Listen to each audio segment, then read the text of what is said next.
युद्धों से इतिहास लिखा जाता है, साम्राज्यों की नींव बनती है, वहीं साम्राज्य डूब भी जाते हैं। मराठा साम्राज्य अपने उफान पर कटक तक फैला हुआ, दक्कन में बहुत प्रभाव, पूरे भारत में मराठा एम्पायर की गूंज और एक लड़ाई जिसने पूरे मराठा एम्पायर को हरा दिया, पूरे मराठा एम्पायर को अपने घुटनों पर ला दिया, बहुत कमज़ोर कर दिया। नमस्कार, आदाब, सत श्री अकाल। आप देख रहे हैं हिस्ट्री विथ अनुराग। मैं हूं आपका होस्ट और दोस्त अनुराग। दोस्तों, पानीपत की लड़ाई मराठा एम्पायर के लिए नींव का पत्थर साबित हुई और उसने बहुत हद तक मराठा एम्पायर को लिमिटेड कर दिया, मराठा एम्पायर को सीमित कर दिया। क्या कारण थे, किन कारणों से पानीपत की लड़ाई हुई और किन कारणों से पानीपत की लड़ाई मराठे हारे, आज मैं आपको इस पूरी कहानी को सुनाऊंगा। अगर आपको ये कहानी पसंद आए तो मेरे चैनल को लाइक करें, शेयर करें और सब्सक्राइब करें। सदाशिव भाऊ मराठा एम्पायर के उस समय के पेशवा बालाजी बाजीराव के मुख्य खजांची की तरह कार्य करते थे। सारी सामरिक गतिविधियों को देखते थे और युद्ध में वहन होने वाले, खर्चे होने वाली चीज़ों के बारे में जानकारी रखते थे।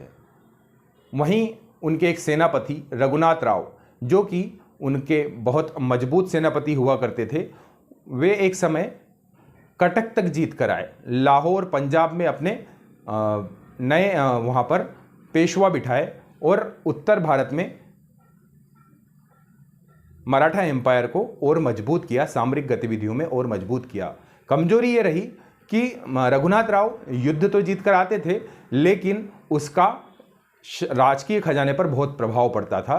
राजकीय खजाने को ज़्यादा फायदा नहीं पहुंचता था और इस बात को लेकर सदाशिवराव भाऊ, जो कि हिसाब किताब के पक्के माने जाते थे, बहुत कड़क स्वभाव के थे, बड़े गंभीर सवाल पूछते थे और कहते थे कि आपने इस युद्ध में क्या हासिल किया और क्या खोया। ये सारी चीज़ों के बारे में जब वो जानकारी लेते थे तो उनके प्रति कई सारे कमांडर्स जो थे, जो सेनापति थे, लड़ाके थे, वो उनके प्रति एक अलग भाव रखते थे। उनका उन सदाशिवराव के भाव के प्रति एक विरोध का स्वभाव रहता था। 1760 के आसपास जब ये खबर आई कि अहमद शाह अब्दाली अपनी सेना लेकर भारत पर हमला करने वाला है, तो बालाजी बाजीराव पेशवा, जो उस समय पेशवा थे, उन्होंने रघुनाथ राव का रुख किया और कहा कि आप सेनापति बने और अपनी सेना को उस ओर कूच करें। आर्थिक स्थितियां ऐसी थी कि रघुनाथ राव ने जो मुहिम के लिए पैसों की मांग करी थी, वो पेशवा उसके लिए असमर्थ दिखे और फिर उन्होंने रुख किया सदाशिवराव भाऊ का।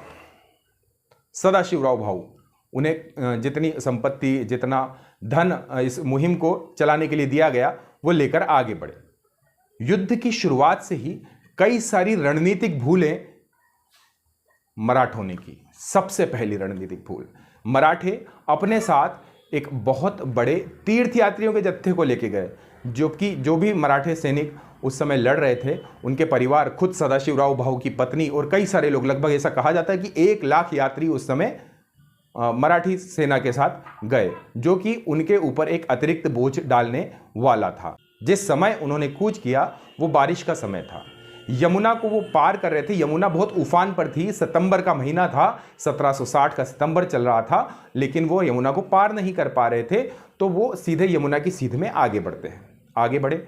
लगातार उनके जो झांसी के पेशवा थे, जबलपुर के पेशवा थे और भी जो पेशवा उत्तर भारत के नज़दीकी हिस्सों में मराठी सेना के नियुक्त थे, उन सब की पहुंच कहीं ना कहीं सदाशिव भाऊ से दूर थी और अहमद शाह अब्दाली लगातार उस राह में रोड़े अटकाते जा रहा था। लगातार उनकी अलग अलग से मदद मिलने की संभावनाओं को खत्म करते जा रहा था। अगला जो कारण रहा, सहयोग की बहुत कमी मराठाओं को दिखी। मराठाओं के पास सेना भी अब्दाली की तादाद में कम थी और भारतीय राजाओं का सहयोग भी बहुत कम था। उस समय की जो स्थितियां थी उसके कारण मराठाओं को भारतीय राजाओं का पूर्ण रूप से सहयोग नहीं मिला। राजा सूरजमल जो जाट राजा थे, उनके साथ बात बनी, लेकिन जब बातचीत हो रही थी उस समय किसी बात पर राजा सूरजमल से मराठों का विवाद हुआ और राजा सूरजमल ने अपने पैर पीछे खींच लिए। वहीं अहमद शाह अब्दाली, जिसके पास खुद की एक बहुत बड़ी सेना थी, वो रोहिल्ला के नवाब नजीब-उद-दौला, अवध के नवाब शुजा-उद-दौला, इसके अलावा कई सारे मुस्लिम और राजाओं के साथ उसकी संधि थी, वो उसकी मदद कर रहे थे। लगभग 80,000 की सेना अहमद शाह अब्दाली ने जमा की, जबकि मराठों के पास कहा जाता है कि 55 से 60,000 की सेना थी, जिसमें 40 से 50,000 खुद के सैनिक थे और 10 से 15,000 उनके पीछे पिंडारियों का सहयोग था। जैसा कि सभी जानते हैं कि मराठा जो सेना थी वो गोरिल्ला वारफेयर के लिए बहुत प्रसिद्ध थी। गोरिल्ला वारफेयर में वो बहुत माहिर भी थी और उस गोरिल्ला वारफेयर से उन्होंने कई सारी जीतें भी हासिल की थी। परंतु सदाशिव भाऊ अब मराठी सेना को नए रूप में ढालना चाहते थे, फ्रेंच तरीके से वो लड़ना चाहते थे और आमने सामने की लड़ाई और तोपों के जरिए वो लड़ाई लड़ना चाहते थे। सरदारों के बीच में इसमें असहमति थी। कई सारे सरदार इस बात के खिलाफ थे और इस खिलाफत के कारण उनके बीच में असहमति पैदा होती गई, लेकिन फिर भी सदाशिवराव भाऊ की मुखियागिरी के चलते, सदाशिवराव भाऊ के आदेश के चलते सभी को यह बात माननी पड़ी और सभी लोग आमने सामने की लड़ाई को तैयार हुए। जैसे तैसे अलग अलग हिस्सों से बढ़ते हुए मराठा सेना आगे बढ़ती जा रही थी। अगली समस्या जो उनके साथ पैदा हुई, क्योंकि बहुत बड़ा उनके साथ समूह था, तो उन्हें खाने पीने की समस्या हो गई। खाने पीने की जो रसद थी उनकी समाप्त हो रही थी, आसपास से कोई सहयोग नहीं मिल रहा था, तो खाने के बहुत लाले पड़े। बड़ी मुश्किल से रसद जुटाई गई। उधर अहमद शाह अब्दाली भी लगातार यह सुनिश्चित कर रहा था कि किसी भी तरह से मराठों को कोई रसद की मदद ना मिल पाए। आगे बढ़ते हैं, ठंड का समय बढ़ता जाता है। सितंबर में वो यमुना में थे, जैसे जैसे आगे बढ़े ठंड नज़दीक आने लगी और किसी तरह से पानीपत पहुंचते।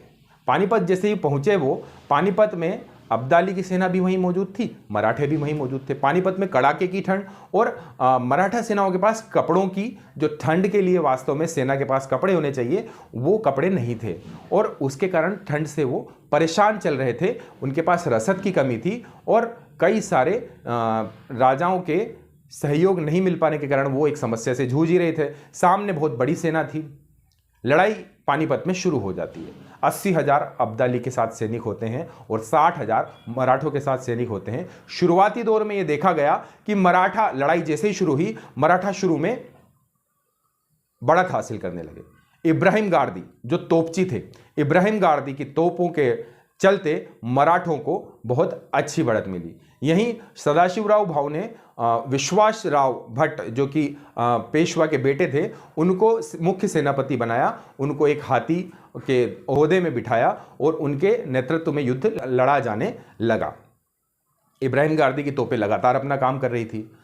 इसी बीच अहमद शाह अब्दाली, जिसकी रणनीति ही यही थी कि वो पहले मराठा सेना को थकाना चाहता था, क्योंकि जानता था कि भूखे हैं और ठंड से परेशान है, तो पहले और थका दिया जाए, तो थकाना चाहता था। उसने सुनिश्चित किया कि हाँ, ये लोग अभी कुछ कमजोर होने लगे हैं, तो उसी समय उसने अपनी चलित तोपों को मैदान में ला दिया। जो ऊंटों पर छोटी छोटी तोपें वो वहां से सजा कर लाए थे, उन तोपों को मैदान में ला दिया और जो तोपची के आसपास का घेरा था, इब्राहिम गारदी के आसपास का घेरा था, जिसका नेतृत्व खुद मल्हारराव होलकर कर रहे थे। मल्हारराव होलकर, जो कि इंदौर के सूबेदार इन्हें कहा जा सकता है, मध्य भारत के सूबेदार उन्हें कहा जा सकता था उस समय का, तो वो उसकी हिफाजत कर रहे थे और सेना उनकी लड़ रही थी। वहीं अहमद शाह अब्दाली की तोपों ने हमला किया, पूरे जत्थे को बिखेरा और तोप खाने को पूरी तरह नष्ट किया। इस तरह से अब अफगान सेना बढ़त लेने लगी। अफगान सेना अब मराठों के ऊपर हावी होने लगी। देखा गया थोड़े समय के बाद विश्वासराव गोली मारकर मार दिया जाता है युद्ध के बीच में। सेना में कुछ अब विस्मय की स्थिति होती है। सभी देखते हैं सदाशिवराव भाऊ की तरफ, लेकिन सदाशिवराव भाऊ को जैसे ही पता चलता है, वो अपने होदे से निकलकर हाथी से नीचे उतरकर घोड़े पर बैठ जाते हैं और विश्वासराव होलकर की तरफ जाने लगे। तो विश्वासराव होलकर की तरफ जैसे ही वो गए, विश्वासराव शव को उन्होंने बरामद किया। वहां मौजूद जो सेना थी उनको तहस नहस किया अपने जत्थे के साथ। लेकिन उधर जो मराठी सेना ने देखा कि होदे में भाऊ भी नहीं थे और विश्वासराव की मृत्यु हो चुकी थी। मराठी सेना कहीं ना कहीं अपने आप में हतोत्साहित हो गई और उधर अफगान सेना ने भी यही देखा कि सदाशिवराव भाऊ अपने होदे में नहीं है, तो वो और उत्साह के साथ लड़ने लगी और उस समय युद्ध अपने चरम पर पहुंचा। सदाशिवराव भाऊ उस युद्ध में वीर गति को प्राप्त हुए और अफगान सेना को विजय हासिल हुई।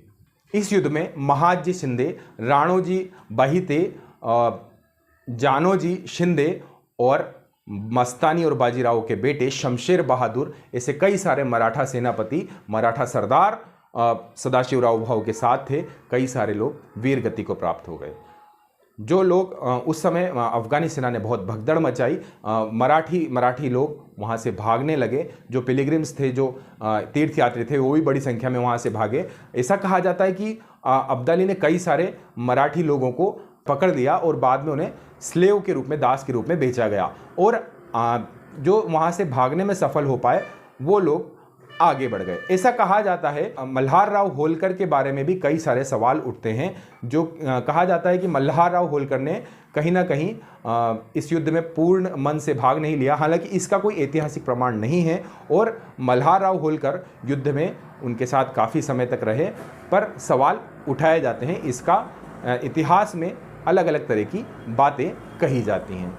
जो शमशेर बहादुर थे, मस्तानी और बाजीराव के बेटे, बाजीराव प्रथम और मस्तानी के बेटे, उनके साथ कई सारी सेना उस समय जाट एरिया में आ गई। राजा सूरजमल के क्षेत्र में पहुंची। वहां राजा सूरजमल ने भी उन लोगों की भरपूर मदद की। उनकी मरहम पट्टी, उनके इलाज, उनके सभी तरह के खाने पीने की सुविधाओं का उन्होंने ध्यान रखा और वहां से एक छोटी सी टुकड़ी देकर उन्हें एक रास्ता, एक पैसेज दिया जो वो सीधे अपने पुणे तक पहुंच सकें।